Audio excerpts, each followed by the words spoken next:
یہ تمہاری آرام گاہ ہے، اطمینان رکھو، یہاں تمہیں کوئی خطرہ نہیں درپیش ہوگا، اور ویسے بھی میرا خیال ہے کہ کوئی تمہاری جانی متوجہ نہیں ہے آغا صاحب۔ بدقسمتی سے یہ ہے کہ معاملہ بگڑ گیا ہے۔ کیا مطلب؟ آغا توقیر ایک بار پھر چونک پڑا، اور پھر میں نے اسے احمد غزالی کی واپسی کی پوری کہانی سنا دی اور سولہ جمال کے سلسلے میں بھی باقی تفصیلات اسے بتا دی۔ آغا توقیر کے چہرے پر گہری سوچ کے آثار پھیل گئے تھے۔ پھر اس نے کہا، اطمینان رکھو، کسی کو یہ علم نہیں ہوگا کہ تم یہاں ہو، یہاں تم آرام سے قیام کرو۔ میں دردانہ کو ہدایت دے دیتا ہوں کہ وہ تمہارے لیے آرام گاہ کا بندوبست کر دے۔ بالکل مطمئن رہو، اور یہ بھی سمجھ لو کہ میں تم سے کبھی غداری نہیں کروں گا۔ تمہارا ساتھ تو میرے لیے انتہائی ضروری ہے، ابھی تو تم سے مجھے بہت سے کام لینے ہیں، آغا توقیر نے کہا، اور میں نے مطمئن انداز میں گردن ہلا دی۔ کام میری مرضی کے مطابق ہوا تھا۔ آغا توقیر نے دردانہ کمال کو بلایا اور میرے سامنے ہی اسے ہدایات دی، پھر وہ مجھ سے مصافحہ کر کے وہاں سے چلا گیا تھا۔ دردانہ کمال نے مسکراتی نگاہوں سے مجھے دیکھا تھا، پھر وہ بولی، لیجئے، وہ معاملات خود بخود طے ہو گئے جن کے لیے ہمیں کاوشیں کرنی تھی۔ میں نے مسکراتے ہوئے دردانہ کمال کی طرف دیکھا اور وہ عجیب سے انداز میں گردن ہلانے لگی۔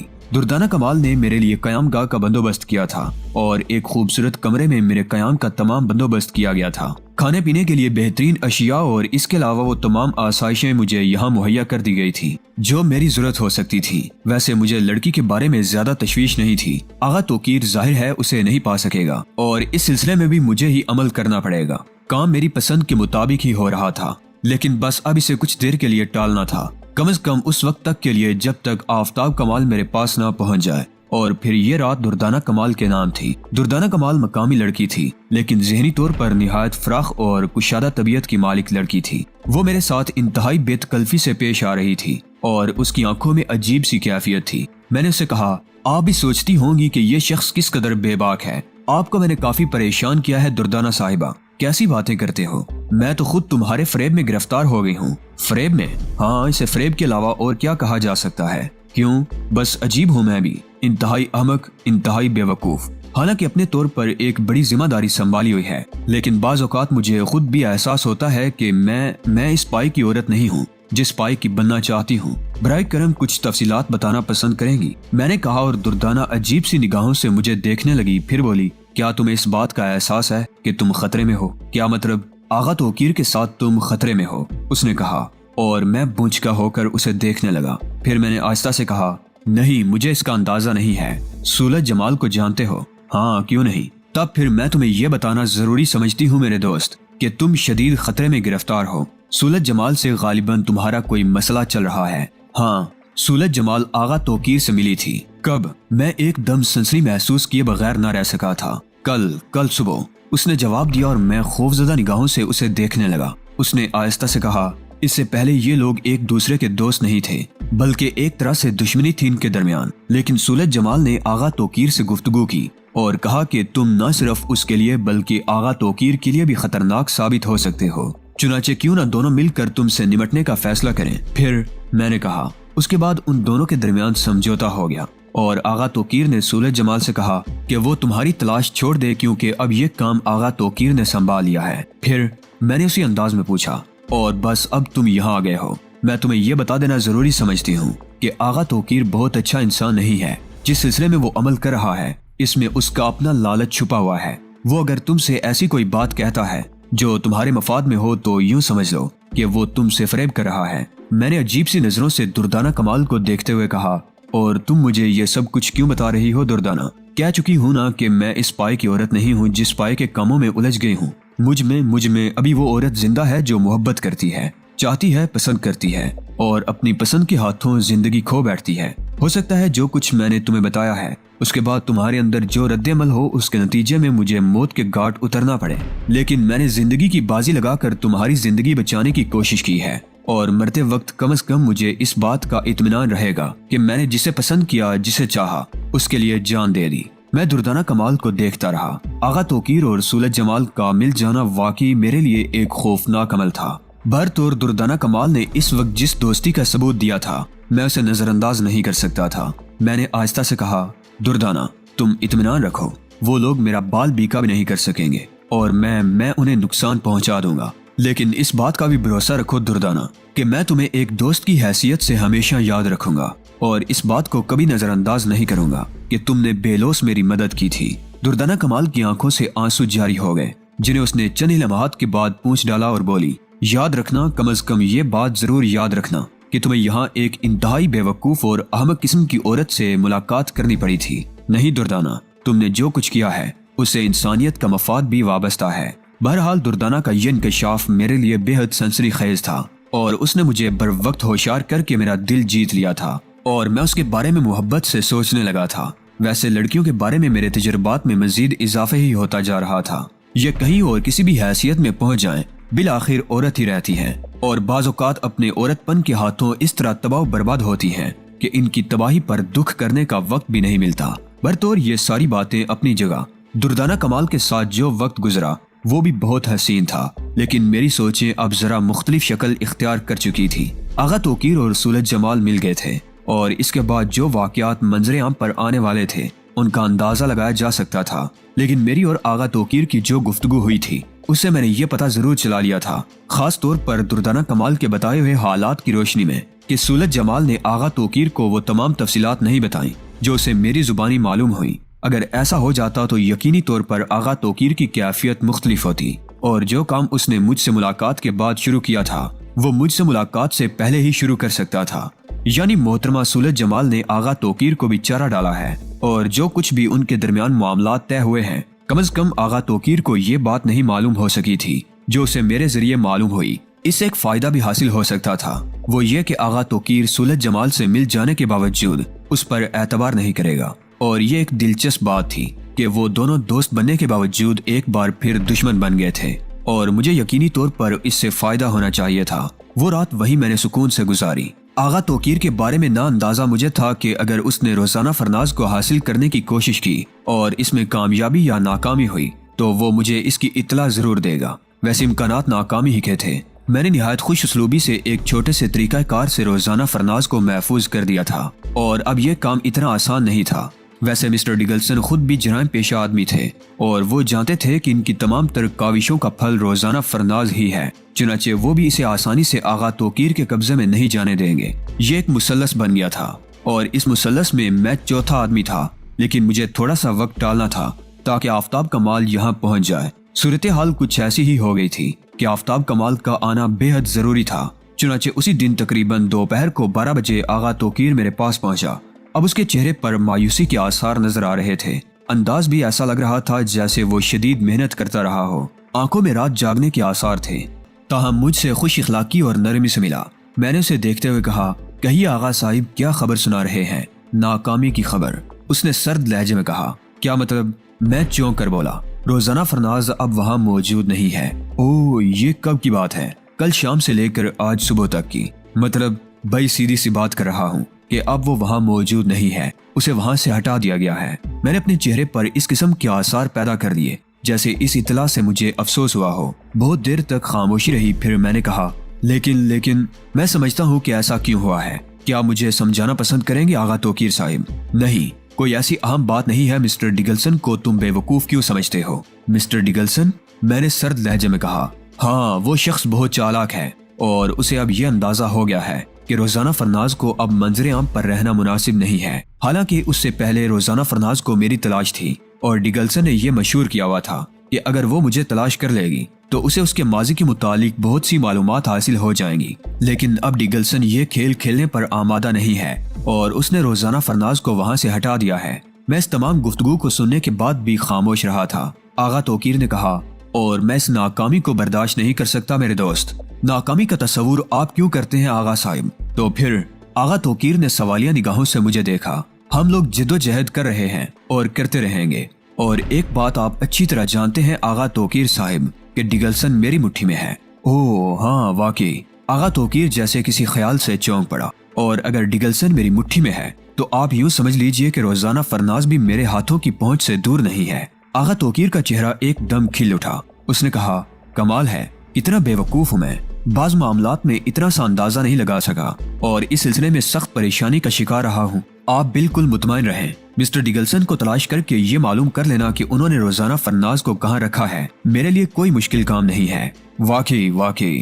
اوفو، میری بہت بڑی مشکل حل کر دی تم نے مائی ڈیئر۔ میرا خیال ہے اس سلسلے میں ہم جس قدر جلد ہی عمل کر سکیں مناسب ہے۔ ایک ایسا طریقہ کار منتخب کر لیا جائے جس کے تحت عمل کر کے ہم کامیابی کی منزلوں تک پہنچ جائیں۔ یقیناً آغا صاحب، میں بھی یہی چاہتا ہوں۔ بھائی دیکھو، اب صرف یہ مسئلہ ہے، تم یہاں سے چلے جاؤ گے، ظاہر ہے اپنے ہوٹل میں جا کر مقیم ہو جاؤ گے، اور اس کے بعد تم ڈگلسن سے رابطہ قائم کرنے کی کوشش کرو گے۔ ویسے کیا تم مجھے یہ بتا سکتے ہو کہ مسٹر ڈگلسن کہاں مل سکتے ہیں؟